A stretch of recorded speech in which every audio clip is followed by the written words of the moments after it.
Quick one before the episode starts. For anyone who is listening to this podcast right now, if I could ask a favour from you. If you enjoy this podcast, please could you hit that follow button on your app. It helps this show more than you'll ever know, and the bigger the show gets, the bigger the episodes get, and the bigger the content and value you will get. My name's Lloyd James, and I'm a professional photographer, videographer, and content creator. Welcome to the Creative Slice with Lloyd James. Thank you, and enjoy.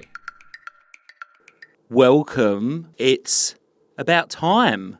It's happening. I cannot believe it. We are back. I say we, well, I'm back. I started Creative Slice maybe last year, and I think it was about April time, and I was wanting to bring a bit more value to other creatives out there and just making sure that whatever I've learnt over the years, that you are able to take something away that will help you grow as a creative and as a business.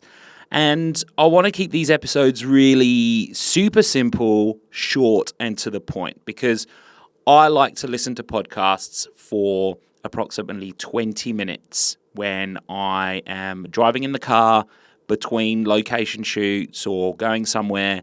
And although the hour-long shows are really good when you got special guests, I feel that when you want to give short and sharp tips to other creatives, that you got to keep it concise, because not everyone's got time to absorb all of this. You know, like, you want to be able to take on board the information, and when you take it on board, you want to be able to implement it almost immediately into your business. So I really want to welcome you back to the Creative Slice with Lloyd James. New year, definitely not a new me, but more of a progression and a growth.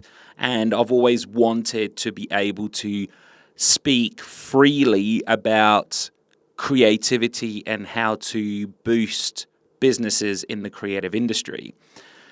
I'm going to call this the first episode. I know there's a couple of episodes on the podcast as we speak. Those were more like my experimental, trying to suss it all out. Then obviously business grew really quick in 2022. So I focused all my energy in creating content for small businesses and bigger businesses being able to deliver content as they wanted it. Now, one of the things that I found was, although I was getting a lot of inquiries, the topic I want to be able to talk about today on this episode is, how do you accurately invoice as a creative? I feel that this is actually a problem across the board, not only in Australia but globally, is how do you value your own craft as a creative? So I want to go a bit more in depth about that today, and I want to be able to talk to you about how I implement my systems in place to be able to close the majority of my deals. And I say majority because not every deal or every inquiry that comes in I'm able to close. But I would say quite confidently most of them I do, and there's a very specific strategy that I use, and this gives the client a good sense of trust between you and them in what they're going to be receiving in their hands. So I want to talk about how you invoice and how you quote your jobs for a specific client. 9 times out of 10, businesses will come to you through a DM or an email, or even might be word of mouth through conversation. And typically, the typical comment that gets asked, the question that gets asked to creative is, how much do you quote, or how much is your photography service? How much do you charge to create a video? Where a lot of creatives fall short is you often come out with a numerical number, or you stay stumped and you don't know, because you do stay embarrassed almost to ask for money. When someone asks you for a monetary value on what you are worth, especially if you don't know and you've got nothing else to compare it to, it's a tough conversation to have on the spot. So my tip number one, I guess, is if you ever get asked on the spot how much you are worth for photos, videos, content creation, I would put it back onto them. Ask them a few more specific questions, such as, you would like some photos? How many would you like? Where is the location? And how often do you want me to come and create some photography content for you? This is absolutely vital for you to put it back onto the business or the brand that approaches you, because that gets them thinking.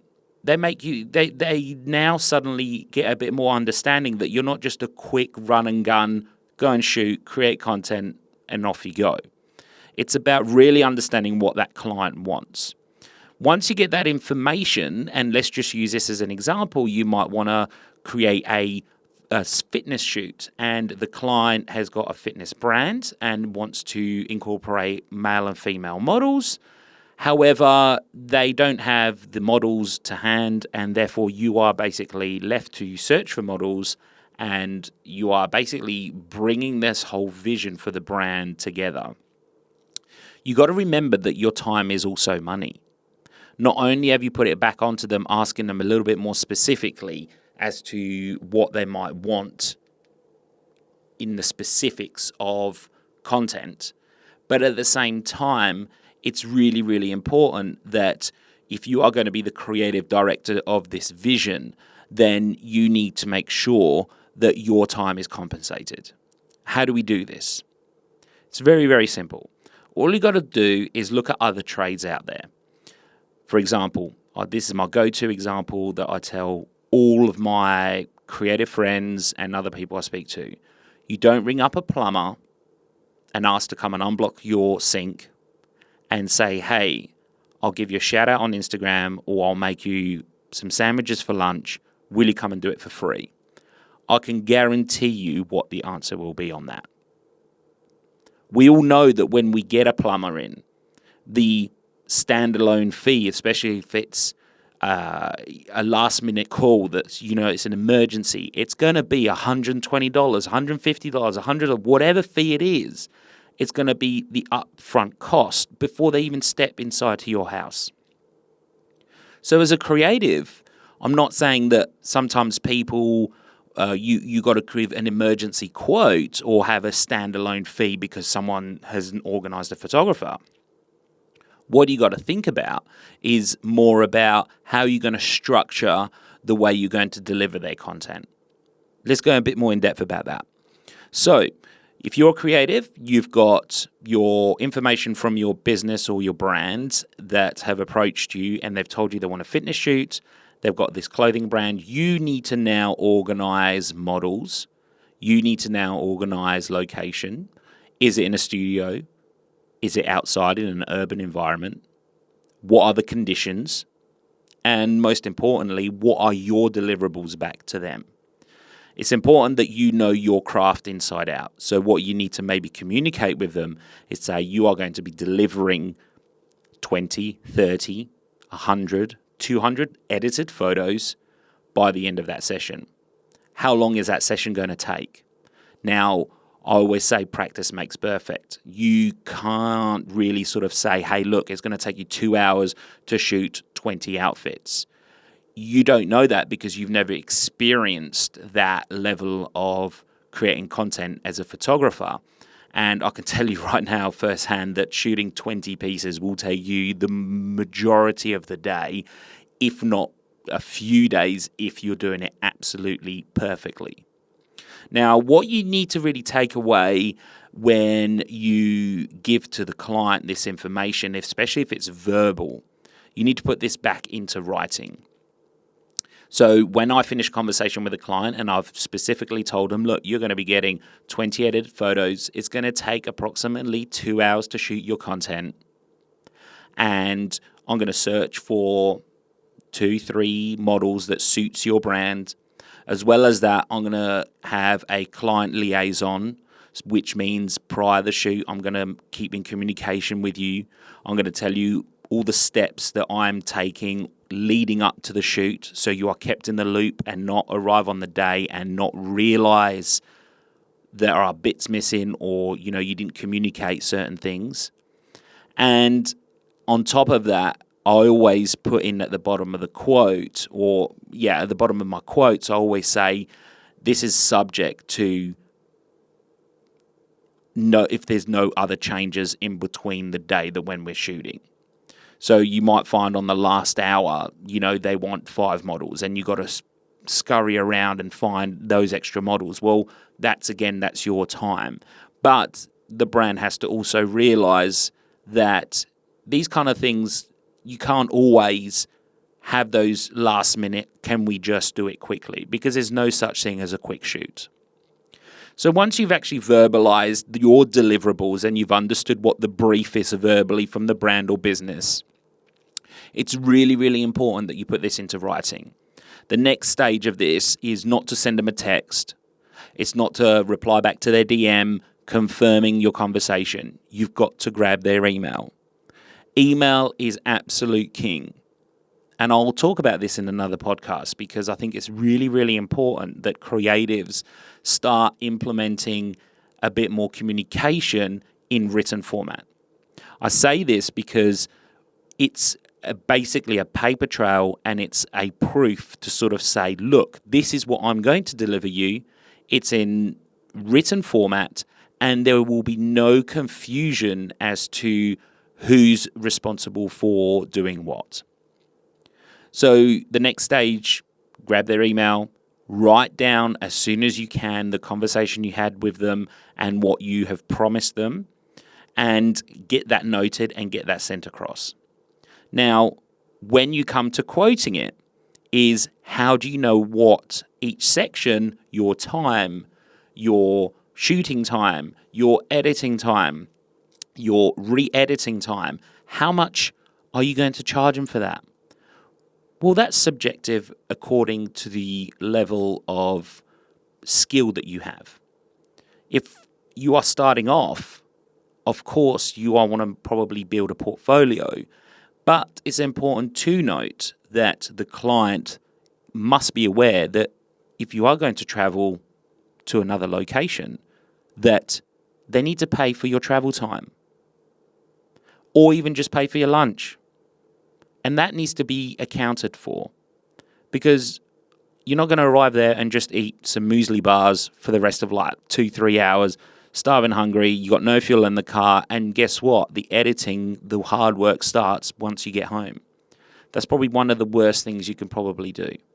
So what you want to be able to is actually touch on the subject. Hey, look, you do know that I'm going to probably be doing this to build my portfolio, and I do need a bit more time to get to the location, and I would really appreciate if you could contribute towards my fuel.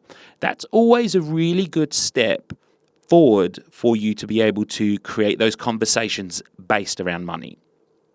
Now, if you're a little bit more a creative that's got a bit more experience, you can maybe push that a little bit further. Say, hey, look, obviously travel time for me to get there, it's an hour there and back.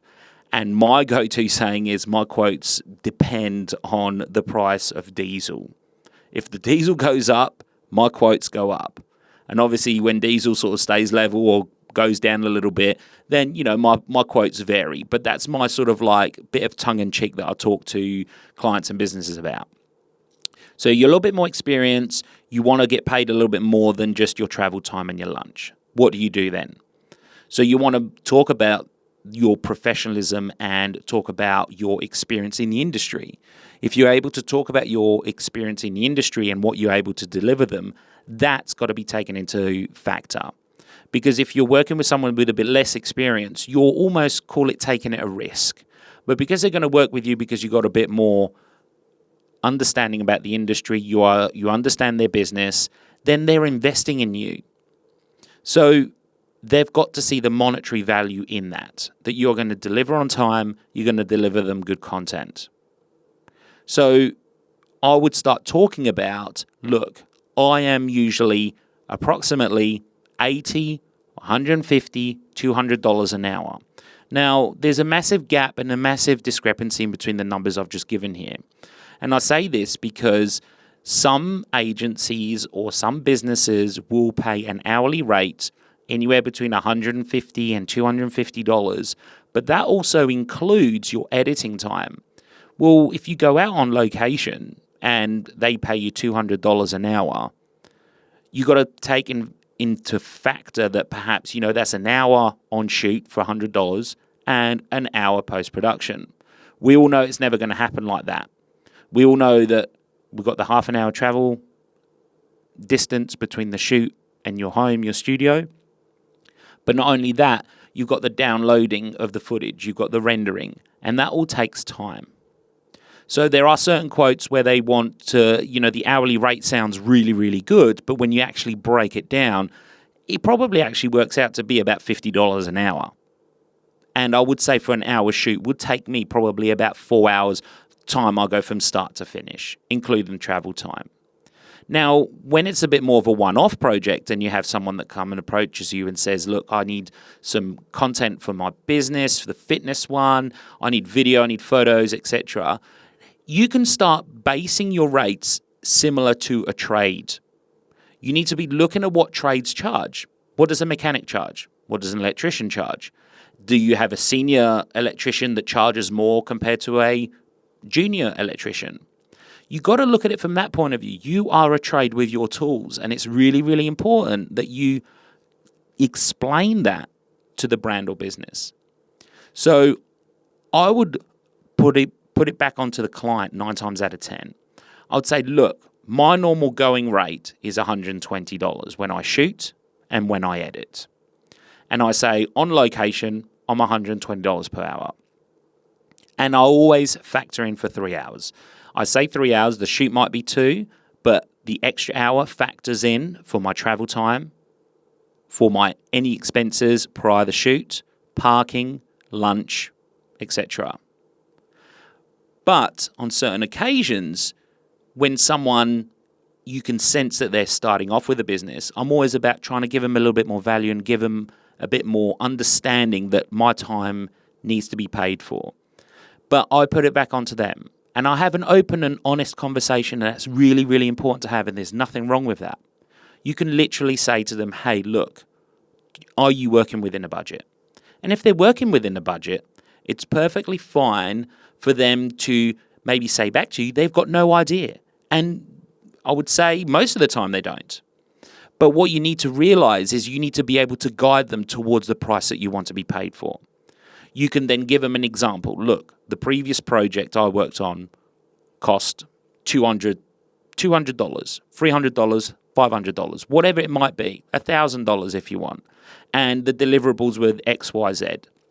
That way they've got something to compare it to.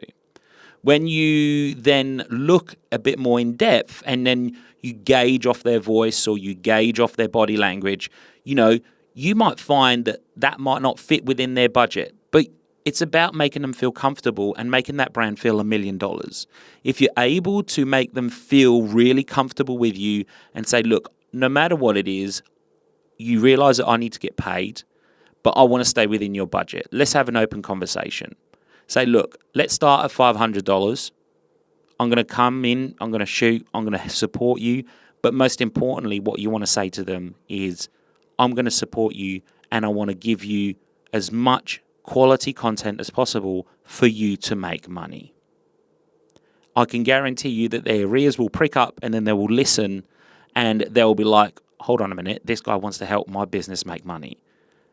As soon as you start using that kind of language, I guarantee you that their budgets will suddenly increase.